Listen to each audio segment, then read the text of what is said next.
जय श्री हरमिलाप साहिब जी। श्री पुरुषोत्तम मास महात्म्य चतुर्दशम अध्याय। श्री नारायण बोले, इस प्रकार चिंता करते हुए राजा के पास दिव्य रामचरित्र काव्य के रचयिता श्री वाल्मीकि ऋषि पधारे। ऋषि को आया देखकर राजा खड़े हो गए और उनके सामने आकर उनके चरणों में प्रणाम किया और आसन पर विराजमान कर पूजन किया। बाद में उनके चरणों को गोद में लेकर धीरे धीरे सहलाने लगे। चरणों को छोड़कर उस जल को प्रसन्नतापूर्वक अपने माथे पर छिड़क कर उस तोते के कहे वचन याद कर मधुर वचन बोलने लगे। दृढ़ धनवा बोला, हे भगवान, आज मैं कृत्य हो गया जो आपके दर्शन हुए हैं। संसार को पवित्र करने वाले मैं अपने भाग्य की कैसे प्रशंसा करूं? श्री नारायण बोले, इस प्रकार उन महात्मा से प्रार्थना करके राजा चुप हो गया। श्री ऋषि वाल्मीकि जी ने कृपा पूर्वक राजा की ओर देखा। राजा से मुनि महाराज बोले, हे नृपश्रेष्ठ, इस प्रकार की नम्रता के कारण तुम धन्य हो। हे राजन, तुम चिंतित दिखते हो। अपने हृदय के दुख को कहो, देर मत करो। दृढ़ धनवा बोला, आपके चरण प्रताप से मैं हर प्रकार हर समय प्रसन्न हूँ, किंतु मेरे हृदय में एक बड़ा संशय आया है। वही तीर के समान चुभ रहा है, कृपया उसे दूर कीजिए। वन में किसी तोते के मुख से वचन सुनकर मुझे संशय पैदा हुआ, जिसे सुनाता हूँ।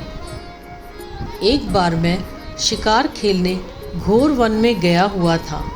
वहाँ जाकर थके प्यासे मैंने जल पिया और कुछ समय के लिए मौन बैठ गया। राजा ऋषि से बोले, हे राज सिंह, तुम अपने पूर्व जन्म का चरित्र सुनो। हे राजेंद्र, द्रविड़ देश में ताम्रपाणी नदी के तटवासी सुदेव सत्यवादी तथा जो भी प्राप्त हो जाए उसी से प्रसन्न रहने वाले वेद के अध्ययन में श्रेष्ठ विष्णु भक्ति में लगे हुए थे। गृहस्थ धर्म में तुम्हारी पत्नी भी सुंदर चतुर गुणवती तुमको मिली थी। वह गौतम महात्मा की पुत्री गौतमी नाम से प्रसिद्ध थी। उस जन्म में इस प्रकार गृहस्थ का पालन करते हुए बहुत समय बीत गया, किंतु तुम्हें संतान प्राप्त ना हो पाई। एक समय आप आसन पर बैठे थे, स्त्री तुम्हारी सेवा कर रही थी।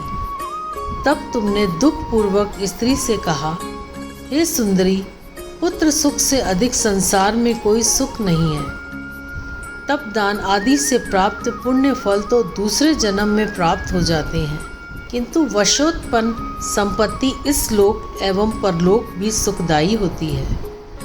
अतः मेरा जन्म ही निरर्थक हो गया। इससे तो मैं शीघ्र ही मर जाऊं और मुझे यह अपनी बड़ी आयु भी अच्छी नहीं लगती है। पति के वचन सुनकर बेचारी पत्नी उदास हो गई और धैर्य धारण कर समझाती हुई प्रेम पूर्वक बड़े मीठे वचन में बोली, हे प्राणनाथ, आप सरीखे भगवत भक्त को इस प्रकार मोहित नहीं होना चाहिए। आपने वह बड़ी छोटी बात कही है, आपको ऐसा नहीं कहना चाहिए। सत्य धर्म परायण आपने स्वर्ग जीत लिया है। आप ज्ञानी होते हुए भी पुत्र सुख को इतना तरस रहे हैं। राजा चित्रकेतु भी इसी तरह पुत्र शोक से जब दुखी हुआ था, तब उन्हें श्री अंगिरा तथा श्री नारद जी ने ज्ञान दिया था और इसी भांति राजा अंग अपने कुपुत्र बेटे के कारण दुखी होकर चुपचाप रात्रि में वन में निकल गए थे। इस प्रकार हे स्वामी, आपकी संतान भी आपको दुखदायी होगी। अपनी धर्मपत्नी के यह वचन सुनकर ताम्रपाणी नदी के किनारे पहुंचा। वहां जाकर नदी में स्नान कर तपस्या प्रारंभ कर दी। और 5वें दिन केवल सूखे पत्ते एवं जल लेने लगा। इस नियम से उसे तप करते 4000 वर्ष बीत गए। उसके उग्र तप से हे ब्राह्मण, तीनों लोग कांपने लगे। उग्र तप को देखकर भक्त वत्सल भगवान गरुड़ पर चढ़कर शीघ्र वहां पधारे।